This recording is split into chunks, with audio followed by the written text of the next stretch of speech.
প্রথম দফার ভোট অর্থাৎ 23শে এপ্রিলের আগেই রাজ্যে আসছে 2400 কোম্পানি কেন্দ্রীয় বাহিনী। ইতিমধ্যেই রাজ্যে এসে গেছে 480 কোম্পানি বাহিনী, ভোট ঘোষণার আগেই এসে গেছে।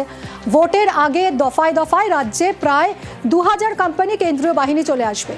31শে মার্চের মধ্যে রাজ্যে আরও 300 কোম্পানি কেন্দ্রীয় বাহিনী আসবে। 7 এবং 10ই এপ্রিল আরও 2 দফায় 600 কোম্পানি বাহিনী আসছে রাজ্যে। আর 13ই এপ্রিলের মধ্যে রাজ্যে আসবে 277 কোম্পানি বাহিনী। 18ই এপ্রিল ভোট পাহারায় আরও 743 কোম্পানি বাহিনী। অর্থাৎ সব মিলিয়ে প্রথম দফার ভোটের আগেই রাজ্যে আসছে 2400 কোম্পানি কেন্দ্রীয় বাহিনী।